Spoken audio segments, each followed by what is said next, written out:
하나님께서 우리에게 주신 말씀은 사무엘상 1장 19절부터 2장 11절까지의 말씀입니다. 함께 한 목소리로 읽겠습니다. 그들이 아침에 일찍이 일어나 여호와 앞에 경배하고 돌아가 라마의 자기 집에 이르니라. 엘가나가 그의 아내 한나와 동침함에 여호와께서 그를 생각하신지라. 한나가 임신하고 때가 이름에 아들을 낳아 사무엘이라 이름하였으니 이는 내가 여호와께 그를 구하였다 함이더라.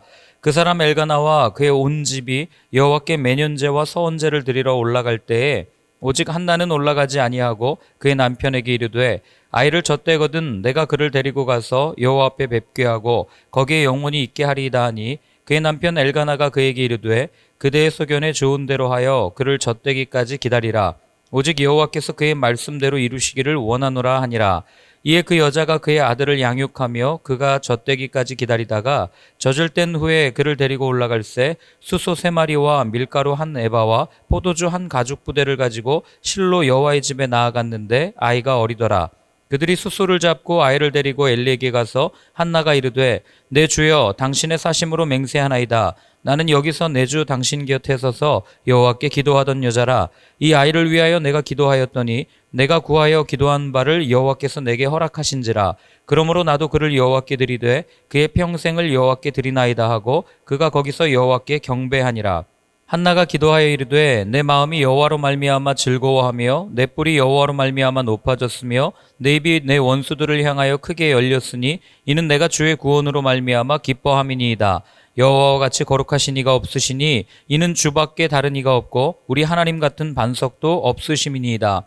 심히 교만한 말을 다시 하지 말 것이며 오만한 말을 너희의 입에서 내지 말지어다. 여호와는 지식의 하나님이시라. 행동을 달아보시느니라. 용사의 활은 꺾이고 넘어진 자는 힘으로 띠를 띠도다. 풍족하던 자들은 양식을 위하여 품을 팔고 줄이던 자들은 다시 줄이지 아니하도다. 전에 임신하지 못하던 자는 7을 낳았고 많은 자녀를 둔 자는 쇠약하도다. 여호와는 죽이기도 하시고 살리기도 하시며 수월에 내리기도 하시고 거기에서 올리기도 하시는도다. 여호와는 가난하게도 하시고 부하게도 하시며 낮추시기도 하시고 높이시기도 하시는도다. 가난한 자를 진토에서 일으키시며 빈궁한 자를 거름더미에서 올리사 귀족들과 함께 앉게 하시며 영광의 자리를 차지하게 하시는도다. 땅의 기둥들은 여호와의 것이라. 여호와께서 세계를 그것들 위에 세우셨도다. 그가 그의 거룩한 자들의 발을 지키실 것이요 악인들을 흑암 중에서 잠잠하게 하시리니 힘으로는 이길 사람이 없음이로다. 여호와를 대적하는 자는 산산이 깨어질 것이라. 하늘에서 우레로 그들을 치시리로다. 여호와께서 땅끝까지 심판을 내리시고 자기 왕에게 힘을 주시며 자기의 기름 부음을 받은 자의 뿔을 높이시리로다 하니라. 엘가나는 라마의 자기 집으로 돌아가고 그 아이는 제사장 엘리 앞에서 여호와를 섬기니라. 아멘. 우리가 이 한나의 이야기를 읽다 보면은 이 아이를 갖지 못하는 한나의 이야기가 보편적이지 않은 것처럼 들립니다.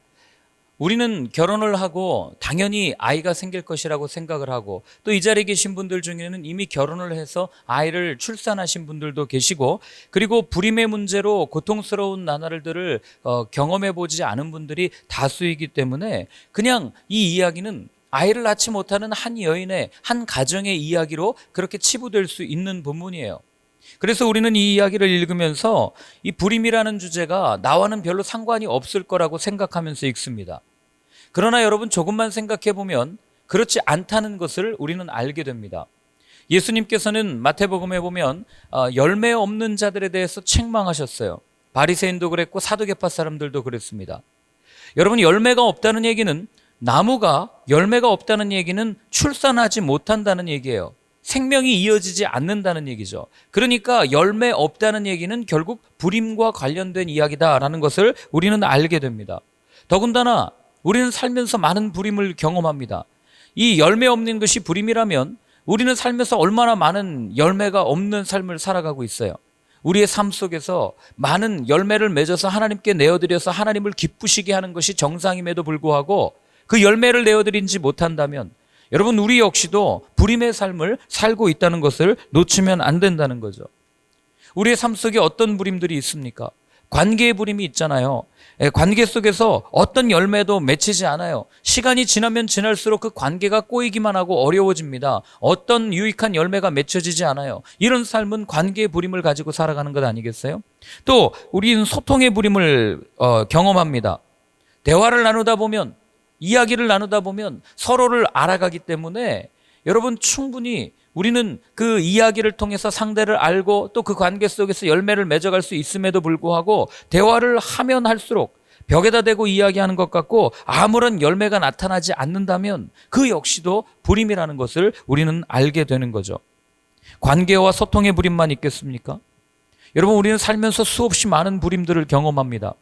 오늘날 우리가 살고 있는 이 대한민국이라고 하는 이곳은 얼마나 많은 불임의 이 시대를 살고 있는지 몰라요. 어떤 열매가 맺혀지고 있습니까? 아무런 열매도 맺혀지지 않고 오히려 가라지와 같은 것들만 피어나는 그런 현실을 우리가 살아가고 있지 않아요? 출산율이 떨어지는 것은 눈으로 보이는 현상으로 나타날 뿐 사실 우리 관계 속에, 우리의 삶 속에 서로 간에 너무나 많은 벽들이 쳐 있어서 어떤 열매도 맺지 못하는 그런 불임의 시대를 우리는 경험하고 있는 겁니다. 그렇기 때문에 한나의 이야기는 여러분 한 가정의 문제가 아니라 어쩌면 열매 없는 삶, 불임의 삶을 경험하고 있는 우리 모두에게 주시는 하나님의 메시지라는 것을 우리가 놓치면 안 된다고 하는 거죠. 자, 오늘 19절 상반절 한번 같이 읽어보겠습니다. 그들이 아침에 일찍 일어나 여호와 앞에 경배하고 돌아가 라마의 자기 집에 이르니라. 아멘. 자, 보십시오. 한나가 기도했어요. 그리고 엘리제 사정을 통해서 응답받았습니다. 여러분, 기도하고 응답받았다면 그 다음에 우리가 기대하는 것은 무엇입니까? 내 삶이 조금은 나아지겠지. 하나님께서 들어주셨으니까, 하나님께서 내 기도에 응답까지 해주셨으니까 이제는 내 모든 문제가 풀려지고 내 삶에 어려움은 없을 거야 라고 기대하는 것이 당연해요. 우리는 그렇게 신앙생활을 합니다. 억울함을 보셨죠? 들으셨어요. 그리고 평안히 가라는 음성까지 들려주셨으면 여러분, 이제는 분인나가 있는 그곳이 아니라 분인나가 없는 나를 이렇게 환영해주고 나를 좋아해주고 나를 기뻐해주는 사람들이 있는 곳으로 하나님이 나를 보내시는 게 당연한 거예요. 그런데 오늘 하나님은 그렇게 하지 않아요. 뭔가 조치를 취해 주셔야 되는데 오늘 본문은 뭐라고 얘기합니까? 그들이 라마에 있는 자기의 집에 이르렀다라고 이야기를 우리에게 들려주는 거죠. 문제투성인 현실은 하나도 변하는 게 없어요. 바뀌지 않았어요. 오히려 여러분, 이 집에 들어갔을 때 분인나가 그런 얘기하지 않았겠어요? 너 응답받았다며. 너 하나님 앞에 응답받았다며. 그런데 왜 너는 아무것도 되지 않아? 왜 여전히 현실 그대로야? 라고 놀리고 비아냥거리는 분인나의 이야기를 듣지 않았겠냐고요. 왜 하나님은 그렇게 응답까지 해주셨음에도 불구하고 그래서 밥까지 먹었는데 왜 아무것도 변하지 않고 다시 그 자리, 그 문제투성이 어려움의 자리로 우리를 보내셨을까? 혹시 그 응답은 각자 거짓 응답이 아니었을까? 우리는 생각할 수 있죠. 여러분, 하나님은 한나를 위해서, 한나만을 위한 파라다이스를 만들어서 한나에게 주시고자 했던 것이 아니었어요. 진정으로 하나님께서 원하셨던 것은 한나가 서 있는, 한나가 살고 있는 그 삶의 자리가 회복되기를 바라셨다고 하는 것입니다. 왜 그렇습니까? 삶의 자리가 회복돼야만 열매가 맺히기 때문에 그래요. 여러분, 우리가 잘 아는 그 바울도요, 동일한 권면을 합니다. 바울이 감옥에 있었어요. 근데 감옥에 가만히 보니까 나를 도와주는 사람이 있는데 그 사람의 이름은 오네시모라고 하는 사람이에요. 오네시모가 누굽니까? 우리가 잘 알듯이 빌레몬이라고 하는 주인의 집에서 어떤 나쁜 짓을 했는지는 정확하게 알 수 없어요. 그러나 거기에서 나쁜 짓을 하고 주인에게 해를 입히고 도망쳐 나온 노예였습니다. 그러다가 예수님을 만났죠. 바울을 섬기게 됐어요. 그러면 내 죄가 사해졌다라는 응답까지 분명히 받았을 거예요. 그러니 공동체 안에 있었겠죠. 그리고 세례도 아마 받았을 거예요. 그리고 나서 바울을 섬겼을 겁니다. 그러면 여러분, 이제 오네시모가 그렇게 기도했고 그렇게 응답받았으면 이제 그의 삶에는 불편함이 없어야 정상이에요. 그런데 바울은 그 오네시모를 누구에게 보냅니까? 빌레몬에게 보낸다고 하는 거예요. 자, 우리 빌레몬서 한번 찾아볼까요? 빌레몬서 1장 10절부터 12절까지. 빌레몬서 1장 10절부터 12절까지 한 목소리로 읽겠습니다. 갇힌 자 중에서 낳은 아들 오네시모를 위하여 내게 간구하노라. 그가 전에는 내게 무익하였으나 이제는 나와 내게 유익함으로 내게 그를 돌려보내노니 그는 내 신복이라. 아멘. 어디로 돌려보내요? 여러분, 지금 가면 오네시모는 죽을 수도 있어요. 당시의 법은 주인을 해를 입히고 주인을 떠난 노예는 사형시킬 수도 있었습니다. 죽을 수도 있는 지금 그런 환경에 오네시모를 몰아넣은 거예요. 바울이 아니 예수님을 믿었고 내 죄가 사해졌고 응답까지 받았는데 왜 이런 일을 겪어야 됩니까? 바울은 알고 있었던 거예요. 가서 매듭이 풀려져야만, 그 마음에 있는 응어리가 풀려져야만 하나님께서 원하시는 삶의 열매를 맺는다는 것을 알고 있었다는 거예요. 여러분, 우리 혈관이 어느 한 곳이 막혀 있어요. 그러면 여기 혈관이 얼마나 많은데 여기 하나 정도 막혔다고 무슨 문제가 있겠어 하고 그냥 넘어갔다가는 어떻게 됩니까?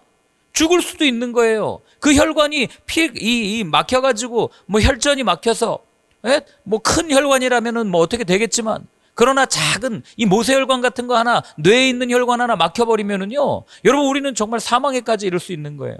마찬가지입니다. 우리의 삶에 여러 가지 문제들이 있어요. 응답을 받았습니다. 그러나 그 문제를, 그 꼬인 매듭을 풀지 않는다면 여러분, 우리의 삶에는 어떤 열매도 맺힐 수 없고 결국에는 우리를 사망으로 이끄는 그런 도구가 될 수도 있다는 것을 바울이 오늘 이 사무엘의 이야기를 통해서, 한나의 이야기를 통해서 하나님이 우리에게 알려주시는 거예요. 그렇기 때문에 여러분, 우리가 기도 응답을 받았습니까? 하나님으로부터 분명한 음성을 들었습니까? 그러면 어디로 가야 됩니까? 내가 힘들어하는 고난의 현장, 내가 어려워하는 문제의 현장, 내가 정말 눈물 흘리면서 아파하는 그 현장으로 여러분들이 직접 들어가셔야 돼요. 그곳에 가서 그 문제투성인 그곳 가운데 하나님께서 어떻게 일하시는지, 하나님께서 어떻게 응답하셨고, 하나님께서 어떻게 손수 이끌어 가시는지를 바라봐야만, 그 문제가 해결돼야만 우리의 삶에 하나님께서 원하시는 아름다운 열매를 우리가 맺으면서 나아갈 수가 있다는 거죠. 그 문제투성인 그 한가운데로 들어가면 어려워요. 힘들어요. 이게 정말 해결될까라고 이야기할 수 있지만, 그러나 여러분, 그렇게 어려울 때 하나님께서 일하시는 것을 바라봐야 되지 않겠습니까? 오늘 19절과 20절이 그걸 이야기해 줍니다. 함께 읽습니다. 엘가나가 그의 아내 한나와 동침함에 여호와께서 그를 생각하신지라. 한나가 임신하고 때가 이름에 아들을 낳아 사무엘이라 이름하였으니 이는 내가 여호와께 그를 구하였다 함이더라. 아멘. 여러분, 하나님께서 일하시는 게 보이십니까? 여전히 변하지 않은 현실 속에서 그 한가운데로 다시 몰아넣으시고, 그 다음께서 하나님께서 하시는 게 뭐예요? 하나님께서 한나를 어떻게 하셨다고요? 생각하셨다 얘기해요. 생각하셨다는 얘기는 기억했다 이런 뜻이에요. 그러니까 하나님께서 한나에게 기도응답도 주셨지만, 그러나 한나가 무엇 때문에 어려워하고, 한나가 무엇 때문에 고난을 당하고, 한나가 무엇 때문에 힘들어하는지를 기억하셨고, 그 다음에 어떻게 해요? 한나가 임신하고 때가 이름에 아들을 낳아 사무엘이라 이름했다라고 얘기해요.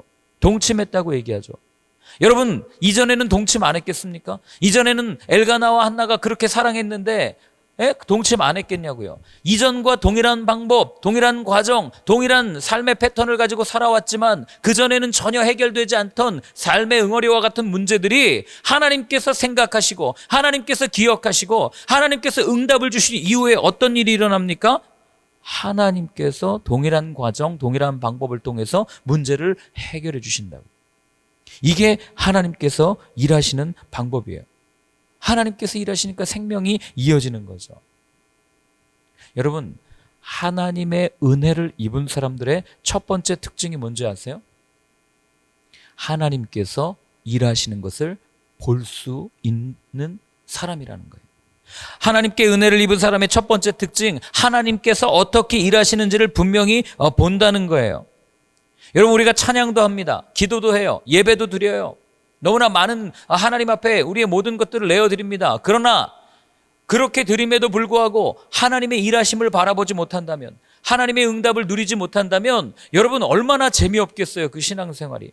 대화를 해도 내가 이렇게 이야기하면 이 사람이 이야기하는 걸 듣고 또 그에 반응해서 대화하고 또 이렇게 하는, 이게 관계가 이어지는 거지. 하나님께 기도했는데 하나님이 응답해 주시는 것을 모르고, 그리고 응답을 받다 하더라도 하나님께서 일하시는 것을 바라보지 못한다면 딱 막혀버리는 거 아닙니까? 더 이상 진전되는 게 아니지 않겠어요? 관계는 주고받는 게 재미고 그래야 신나는 거 아니겠습니까? 여러분, 우리가 구한 것을 하나님께서 응답해 주시고 하나님께서 이루어 가시는 것을 본 경험이 있는 사람과 그렇지 못한 사람의 신앙생활은 너무나도 큰 차이가 있다고 하는 겁니다. 이렇게 사는 믿음의 비밀이 한나가 드린 기도에 정확하게 드러나 있습니다. 자, 먼저 우리 2장 1절과 2절을 같이 읽습니다. 함께 읽겠습니다. 한나가 기도하여 이르되 내 마음이 여호와로 말미암아 즐거워하며 내 뿔이 여호와로 말미암아 높아졌으며 내 입이 내 원수들을 향하여 크게 열렸으니 이는 내가 주의 구원으로 말미암아 기뻐함이니이다. 여호와와 같이 거룩하신 이가 없으시니 이는 주밖에 다른 이가 없고 우리 하나님 같은 반석도 없으심이니이다. 아멘. 자, 무슨 얘기예요? 한나는, 자, 오늘 본문에 보면은 뭐라고 그래요? 기쁨이라는 단어를 반복해서 얘기해요. 한나가 드린 기도를 보면 한나는 기쁨의 근원을 자기 자신에게서 찾지 않았던 사람이라는 것을 분명히 알게 돼요. 오늘 본문에도 뭐라고 그래요? 여호와로 말미암아, 주로 말미암아, 주의 구원으로 말미암아. 그러니까 그녀는 내 삶에서 기쁨을 찾은 것이 아니라 하나님 안에서 하나님께서 주시는 기쁨을 찾았다. 하나님만이 나의 기쁨의 근원이 되십니다라고 고백했던 여인이 한나라는 거예요. 시편 4편 7절에도 보면 이렇게 되어 있어요. 주께서 내 마음에 두신 기쁨은 그들의 곡식과 새 포도주가 풍성할 때보다 더하나이다. 아멘. 주께서 내 마음에 주신 기쁨은 내 소유가 늘어나는 것보다, 내 창고에 있는 곡식이 늘어나는 것보다 훨씬 더 기쁩니다. 훨씬 더 풍성합니다. 이 고백을 드리는 거예요. 맞아요, 여러분. 우리 가운데 기쁨이 샘솟는 것 같지만 사실 우리 안에 가만히 보면 기쁨의 샘이 없어요. 우리 안에는 스스로 기쁨을 이렇게 끌어낼 수 있는 것들이 아무것도 없습니다. 사람은 스스로 기쁨을 줄 수가 없어요. 왜냐하면 나에게 있는 문제의 근원이나 상대방의 상황 등을 내가 바꿀 수 있는 힘이 없기 때문에 우리는 거기에서 기쁨을 찾거든요. 그러니까 우리가 기뻐할 수 있는 것은 누구를 바라볼 때? 하나님을 바라볼 때. 여러분, 내 안에 기쁨의 샘이 없는데, 샘솟는 게 없는데 어떻게 기쁠 수 있겠냐고요. 사람의 마음에는요, 기쁨, 사랑, 평안 이런 것들은 사람에게서 솟아날 수 있는 개념들이 아니에요. 우리가 이끌어낼 수 있는 개념이 아니라고요. 진정한 기쁨은 저 하늘로부터 아버지께서 주시는 그 기쁨, 이게 진정한 기쁨이라는 것을 성경은 우리한테 알려주는 거예요. 그래서 한 어른께서는 이 기쁨, joy를 뭐라고 표현합니까? Jesus overflows you. Jesus overflows you. 예수로 인해서 내 안에 기쁨이 흘러 넘칠 때 그때야 진정한 기쁨을 누릴 수 있다. 이걸 예수님께서 우리에게 알려주신 것 아니겠어요? 그래서 이렇게 말씀하십니다. 요한복음 15장 11절을 보면 내가 이것을 너희에게 이름은 내 기쁨이 너희 안에 있어 너희 기쁨을 충만하게 하려 함이라. 아멘. 너희에게 이름은 내 기쁨이 너희 안에 충만하게 하려 함이라. 이 기쁨이 여러분들 가운데 늘 충만하기를 축원합니다. 자, 두 번째 기도의 특징이 뭐냐면 3절부터 5절까지인데요. 같이 한번 읽어보겠습니다. 심히 교만한 말을 다시 하지 말 것이며 오만한 말을 너희 입에서 내지 말지어다. 여호와는 지식의 하나님이시라. 행동을 달아보시느니라. 용사의 활은 꺾이고 넘어진 자는 힘으로 띠를 띠도다. 풍족하던 자들은 양식을 위하여 품을 팔고 줄이던 자들은 다시 줄이지 아니하도다. 전에 임신하지 못하던 자는 7을 낳았고 많은 자녀를 둔 자는 쇠약하도다. 아멘. 자, 한나가 드린 기도의 두 번째 특징은 뭐예요? 전적으로 누구를 의지하는 삶? 하나님을 의지하는 삶이다 라는 것을 알게 되는 거예요.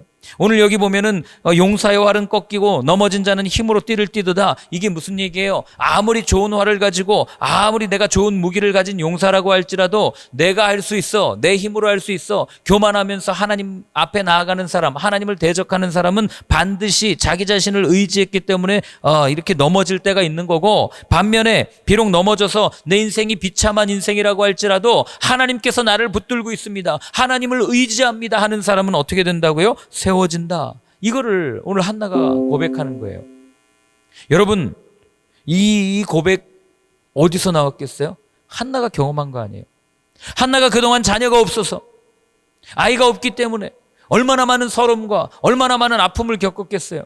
분인나라고 하는 이 다른 아내는 아이를 낳아서 남편의 사랑을 받는 것 같고 괜히 서운하고 비참하고 어려운 마음을 가지고 살았던 게 한나 아니었어요? 그런데 오늘 여기 보면 뭐라고 그럽니까? 그렇게 얘기하죠. 뭐라고 얘기해요?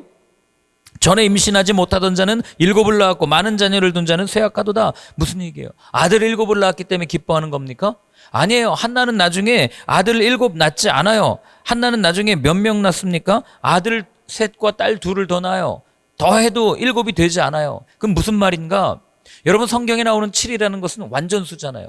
그러니까 아들 7을 낳았다는 얘기는 하나님께서 내 결핍, 하나님께서 내 부족을 완전하게 채워주셨다는 것을 의미하는 게 지금 이 한나가 부른 고백이에요. 내가 불완전했어요. 내가 없었어요. 내가 모자랐다고요. 그런데 뭐 했더니요? 하나님을 의지했더니, 하나님 앞에 나아갔더니, 하나님께 구했더니 하나님께서 어떻게 해주셨다고요? 그 결핍을 채워주시고 그 불완전을 완전하게 완전히 바꿔주셨다. 이게 지금 한나의 고백인 거예요. 여러분 예레미야서도 이렇게 고백합니다. 예레미야서 45장에 보면 나는 내가 세운 것을 헐기도 하며 내가 심은 것을 뽑기도 하나니 온 땅에 그리하겠거늘. 하나님께서 말씀하시는 거예요. 내가 심은 것을 뽑기도 하고 그리고 내가 또 세운 것을 헐기도 한다. 그러니 이 세상의 모든 주권, 이 세상의 모든 원리, 이 세상의 모든 것을 주관하고 계시는 그분을 의지해야지, 그 안에서 피조된 사람이 만든 다른 것들을 의지한다면 여러분 그게 얼마나 어리석은 삶이고 얼마나 불쌍한 인생이에요. 그러니 한나가 이렇게 고백하는 것 아니겠습니까? 8절부터 10절입니다. 가난한 자를 진토에서 일으키시며 빈궁한 자를 걸음더미에서 올리사 귀족들과 함께 앉게 하시며 영광의 자리를 차지하게 하시는도다. 땅의 기둥들은 여호와의 것이라 여호와께서 세계를 그것들 위에 세우셨도다. 그가 그의 거룩한 자들의 발을 지키실 것이요 악인들을 흑암 중에서 잠잠하게 하시리니 힘으로는 이길 사람이 없음이로다. 여호와를 대적하는 자는 산산이 깨어질 것이라 하늘에서 우레로 그들을 치시리로다. 여호와께서 땅끝까지 심판을 내리시고 자기 왕에게 힘을 주시며 자기의 기름 부음 받은 자의 뿔을 높이시리로다 아니라. 아멘. 하나님께서는 가난한 자를 부하게도 하시고 부한 자를 넘어뜨리기도 하시고 또 하나님께서는 모든 것을 할 수 있는 분입니다. 이런 고백을 한나가 드릴 수 있었던 거예요. 여러분 우리가 1절부터 10절까지 쭉 읽었지만 한나가 드린 기도에 한 가지 특징이 있어요. 그게 뭔지 아십니까? 한나가 드린 기도는 일상의 기도였어요. 한나가 드린 기도는 자신이 삶 속에서 경험했던 하나님에 대한 그 경험, 그 체험을 바탕으로 했던 고백이었다는 거죠. 멀리 떨어져 있는 어떤 신에게 드리는, 비나이다 비나이다 하면서 드리는 그런 기도가 아니라 내 삶 속에서 역사하시는 하나님에 대한 이야기, 내 삶 속에서 역사하셨던 하나님께서 들려주셨던 그 음성에 대한 반응, 이런 것들이 한나의 기도였기 때문에 한나의 기도는 추상적이지가 않았어요. 구체적이고 실제적이고 현실적인 기도였다는 겁니다. 어떻게 이런 기도를 드릴 수 있었겠어요? 아까도 말씀드렸지만 그녀가 하나님을 경험했기 때문에, 고통 속에서, 아픔 속에서 눈물 흘리면서 사람들은 아무도 내 말에 귀 기울여주지 않고, 아니 설사 귀 기울여준다 할지라도 그 어떤 말도 내게 위로가 되지 않았던 그 아픔, 그 슬픔, 그걸 가지고 하나님께 구했더니 하나님께서 응답해 주시는 그 관계를 경험했기 때문에 한나는 오늘 이런 기도를 드릴 수 있었던 겁니다. 그럼 우리는 어때야 되겠어요? 여러분, 저는 여러분들이 요리하다가 기도할 수 있기를 바라요. 일하다가도 기도할 수 있기를 바라요. 운전하다가, 샤워하다가, 아니 내가 그냥 길을 걸어가다가도 하나님께 기도할 수 있게 되기를 바랍니다. 그 말은 내 매 순간순간 하나님 안에서 하나님과 관계를 맺으면서 살기를 바란다는 말이에요. 그렇게 할 때 기도는 거창한 것이 아니라 우리의 소소한 일상 가운데서 하나님과 함께 걸어가며 그분과 동행하며 그분이 들려주시는 그 말, 거기에 대해 대답도 하고, 그리고 또 우리의 마음을 그대로 그분께 내어드리기도 하는 이런 소소한 일상이 우리의 대화, 우리의 기도라는 것을 알게 되는 거죠. 저는 여러분들이 이렇게 말이 많아졌으면 좋겠어요. 누구와요? 하나님과. 사람에게는 말 많이 할 필요 없어요. 말 많이 해봐야 괜히 힘들어져요. 친해지려고 해도 그 별로 좋은 게 하나도 없어요. 그렇기 때문에 여러분, 우리가 정말 누구와 친해져야 됩니까? 하나님과 친해져야 돼요. 우리가 누구를 바라보면서 누구와 말이 많아져야 돼요? 하나님과 말이 많아져야 돼요. 부부 사이에도 그렇게 많은 말을 할 필요가 없어요. 말이 많으면 실수가 많고 허물이 많아지기 때문에. 여러분, 사람에게 말해봐야 답이 없다는 거 우리 앞에서 읽었잖아요. 엘리가 뭐라 그래요? 제사장이라는 사람이 술에 취해 있냐? 그만 좀 마셔라. 이게 사람이에요. 그러니 여러분 더 이상 사람과 말 많이 할 생각하지 마시고 우리를 보고 계시고 우리를 붙들고 계시고 우리와 함께 하시는 하나님과 많은 말을 나눌 수 있는 여러분들의 삶이 되기를 바랍니다. 자, 그럼 아까 제가 은혜 입은 자의 첫 번째 특징이 뭐라고 그랬어요? 하나님의 일하심을 보는 거라고 그랬죠? 그리고 그 일하심을 보았던 사람이 드렸던 기도를 함께 나누었습니다. 그러면 하나님의 은혜를 받은 사람의 두 번째 특징은 무엇인가? 자, 그게 다시 나와요. 1장 1절 21절부터 24절까지 같이 읽습니다.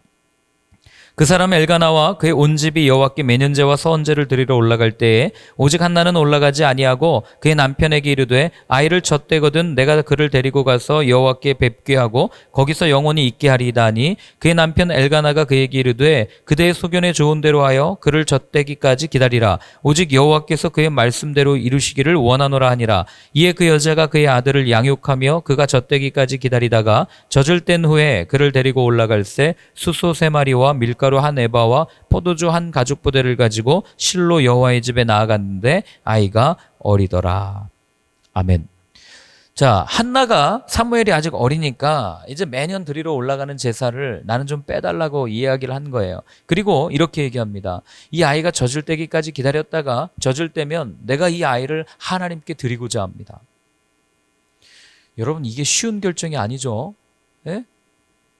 어떻게 얻은 아들인데, 그리고 엘가나 입장에서도 내가 사랑하는 한나와 낳은 첫 번째 아이예요.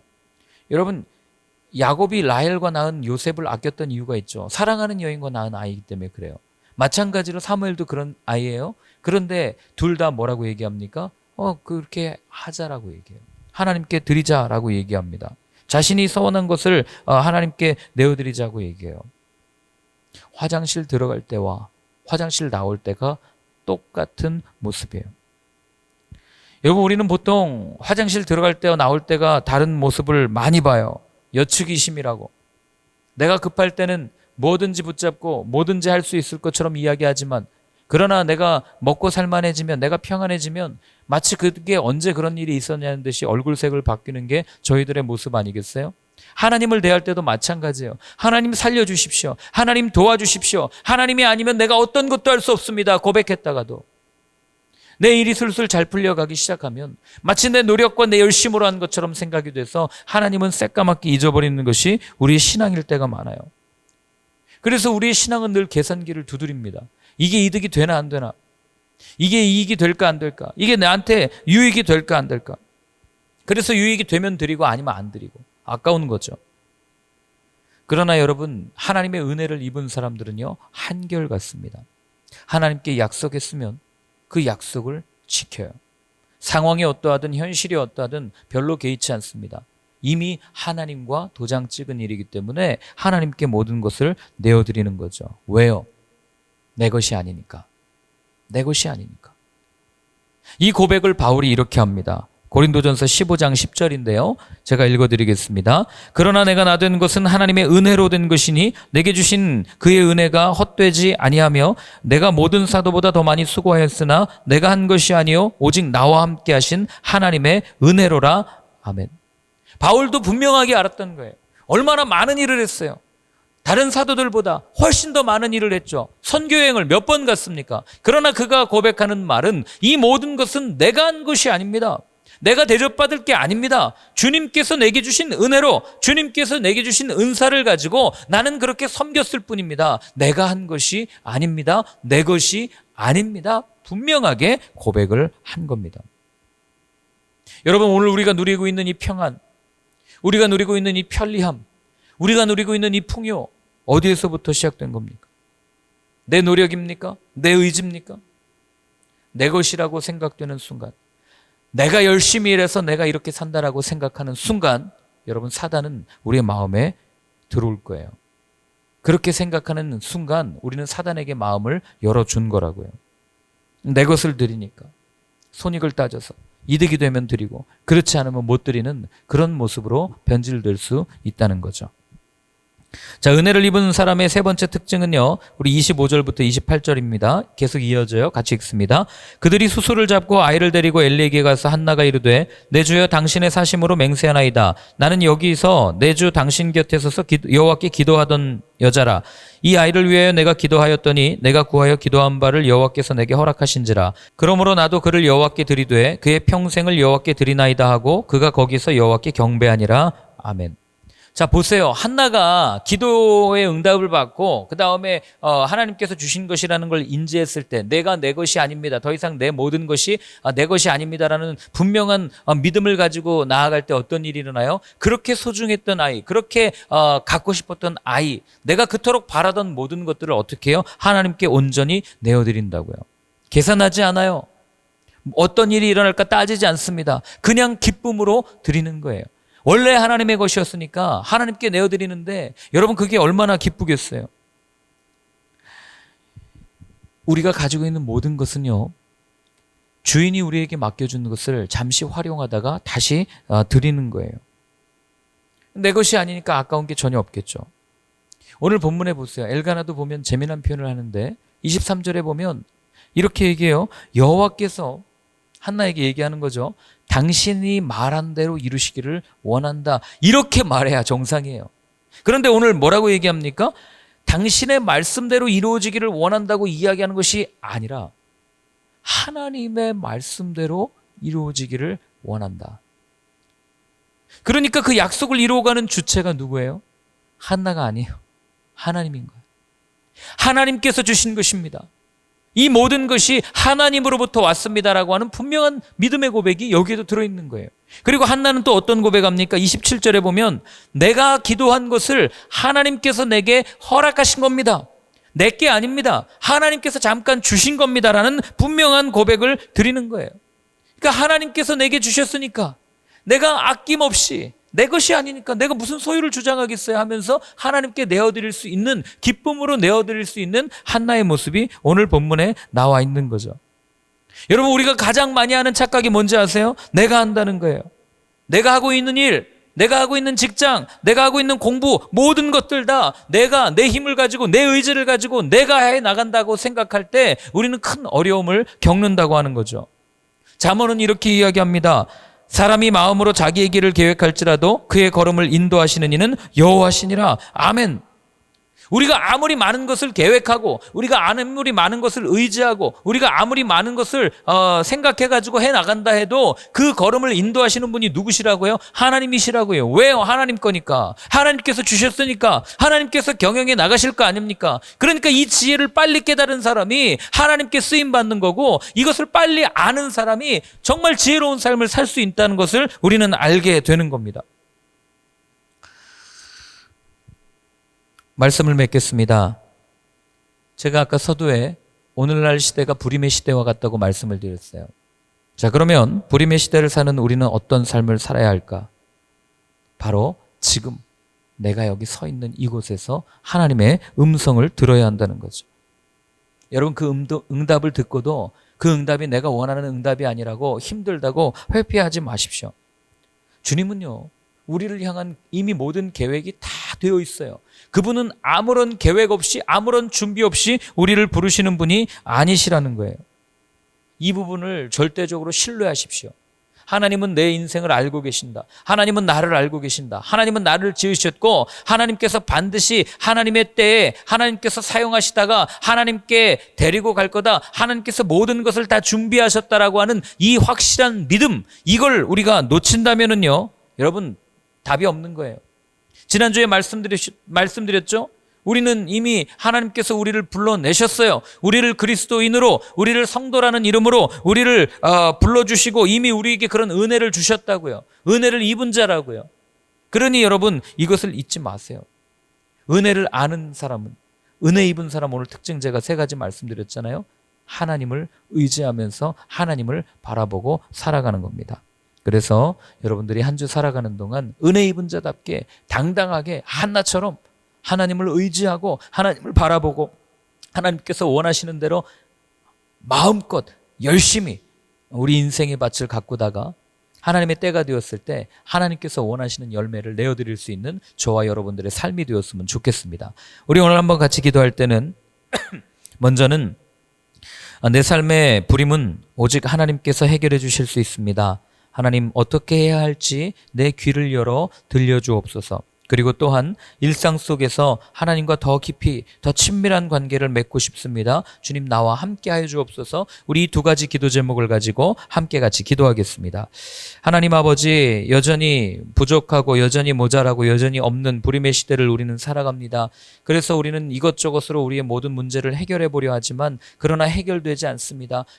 주님께서 우리 가운데 오셔서 주님께서 해결해 주실 때에만 이 모든 결핍과 이 모든 부림의 문제가 끝이 날 줄로 믿습니다. 하나님, 우리가 그 생명을 얻기 위하여 어떻게 해야 하는지 우리에게 아주 상세하고 자세히 알려주셔서 아버지 하나님, 그 말씀에 순종하며 나아갈 때 우리의 삶에 많은 열매를 맺으며 나아가는 저희의 삶이 되게 하여 주옵소서. 또한 우리가 살아가는 매 순간순간 정말 하나님이 멀리 계신 분이 아니라 내가 요리를 할 때도, 내가 밥을 할 때도, 내가 설거지를 할 때도, 하나님 내가 청소를 할 때도 그때 나와 함께 하시는 그 주님, 그 소소한 일상을 경험하며 더 깊은 교제 가운데 이 때를 향한 아버지의 뜻을 알아가는 저희 모두의 삶이 되게 하여 주옵소서.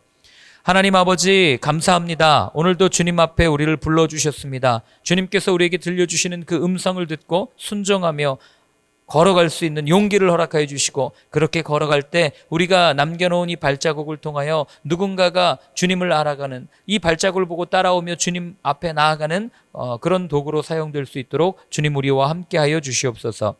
이제는 우리 주 예수 그리스도의 크신 은혜와 하나님 아버지의 사랑과 성령의 인도하심이 주님의 인도하심대로 또 일상 속에서 주님과 더 깊은 교제를 나누겠다고 결단하며 다짐하는 모든 분들 머리 위에 이제로부터 영원까지는 함께하여 주옵시기를 간절히 축원하옵나이다. 아멘.